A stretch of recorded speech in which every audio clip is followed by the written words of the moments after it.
the show didn't exactly accomplish what they wanted it to, I think. I'm John Ritlin with my review of WWE NXT, and that main event, I'm going to have a lot of things to say about that. But firstly, I want to address the fact that Mauro Ranallo is gone from WWE. Whether he continues his wrestling commentary career, goes back to MMA, or just simply fades away and, is there for his family and takes care of his mental health and does other projects, whatever he wants to do, I thought Mauro Ranallo was great. He wasn't everybody's cup of tea. Sure, his energy at times was a little bit overbearing. I will admit that. But I'm still a fan of his. I've been a fan of his since the Canadian independence that he was doing. And Bipolar Rock and Roller, by the way, really good documentary. I mean, really good shit. Very scary, very eerie to see. But whatever he decides to do, I'm going to support him 100%. And he will be missing NXT. But it seems like it was a mutual parting of the ways, and it was beneficial to everybody. So, Wade Barrett, Vic Joseph, and Beth Phoenix on commentary. And we get Legato Del Phantasm is what I'm going to call them. I know they're Legato Del Phantasma. But it's Escobar, Mendoza, and Wilde versus Breezango and Swerve. It's just to continue the Swerve-Escobar feud. And Breezango, look, I don't care about them as tag team champions. Good on them. They finally won some tag titles. Cool.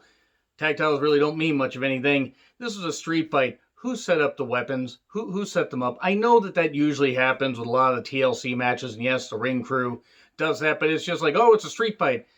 They didn't just have, the guys get the weapons together and set all this up, and oh, let's do these spots. Nope, they're just all there, and it's like they're just going to have a play set, and they're just going to have a fight and everything, and I didn't care. I really didn't. It wasn't that the effort wasn't there. It was. This went on way, way too long. This should have not gone, they should have gone half the time that it did. And Imperium interferes because they're upset at Breezango, and then, we get a whole bunch of, interference and stuff like that, because that's one thing that NXT in 2020 has been crying out for, is more interference spots. And then, Swerve hits, I don't even know what the fuck the move is. It's some weird driver, but he pins Escobar 1, 2, 3, so no doubt Swerve's going to get another crack at Escobar and probably pin him and maybe have a counter for that loaded mask that Escobar used, which was pretty damn good. This match, though, didn't really do much for me. It wasn't bad. It was just there. Tegan Knox then talks about her friendship with Candice.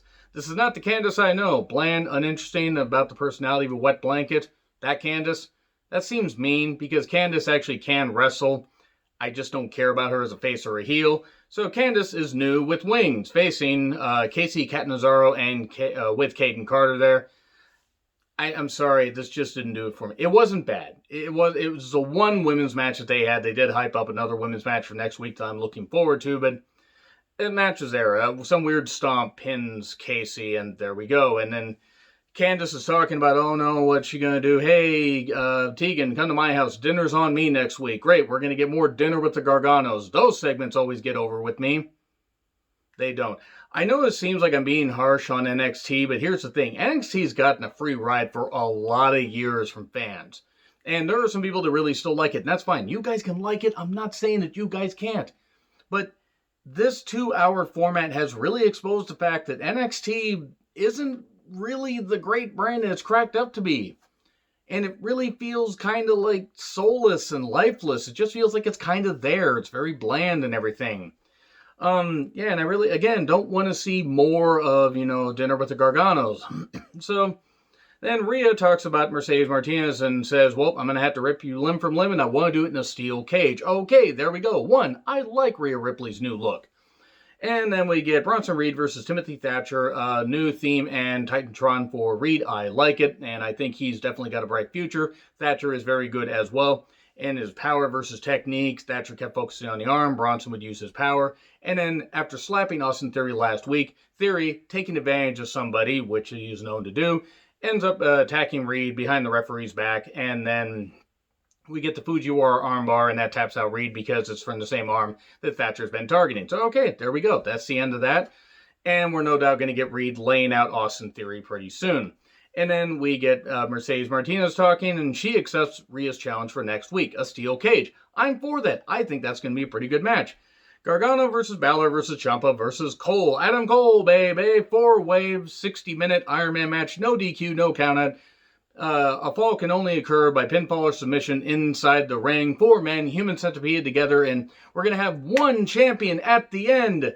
Yeah, fuck you. Fuck whoever booked this. Fuck whoever booked this goddamn match. I will not say that the effort wasn't there. These men, very few men could pull off a 60-minute Iron Man match, especially on network TV, well, cable TV like this, and cut this pace. All four of these men are tremendous athletes. There is no doubt about that. Balor's great, Cole's great, Ciampa's great, Gargano's great. Gargano could use a facial expression, but then again, besides looking blank and looking confused. But that being said, the effort was there. There was some storytelling. Here's the thing. NXT is supposed to be about building new stars. Yes, Karrion Kross losing the champion or having to relinquish the championship caught everybody off guard. This is kind of like what they did when they had Kevin Owens suddenly become Universal Champion after Finn Balor had also suffered a shoulder injury.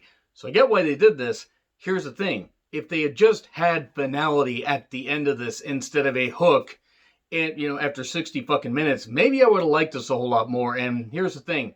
A 4-way, 60-minute Iron Man match. It was too convoluted, too overbooked. The guys did their spots well, and they told some good stories. I had no desire to see Ciampa and Gargano fight again, but I knew they were going to. The year will be 2050. Their kids will be in wrestling, and Ciampa and Gargano will be fighting in an old folks' home.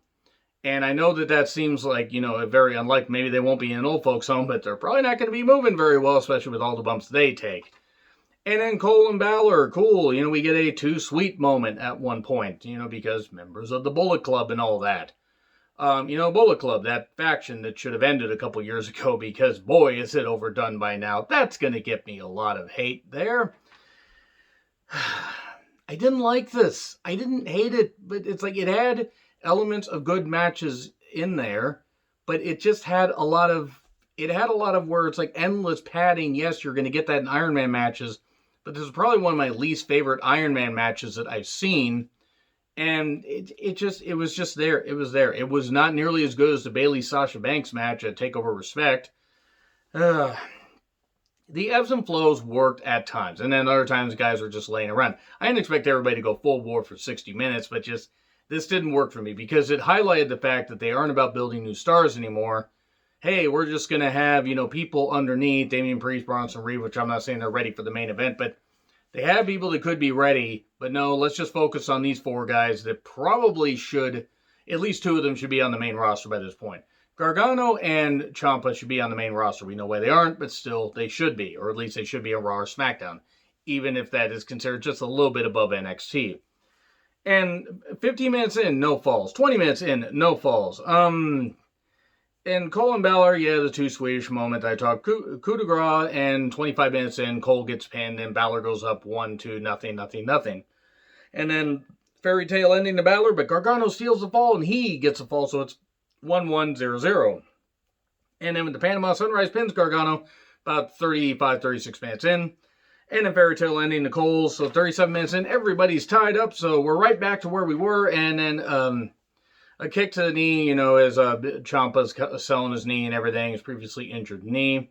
And everybody targets it, and then less than 10 to go, and then Gargano does a bunch of dives, and then Gargano escapes to Cole, but it's countered.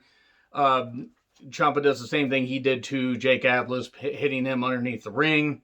And then less than 3 to go, still 1 fall each. Less than 1 minute to go, coup de grace from Ciampa after he had a move. So Ciampa got pinned, 20 seconds left, and then last shot, and Cole literally gets his second fall with no time to spare. So that's it.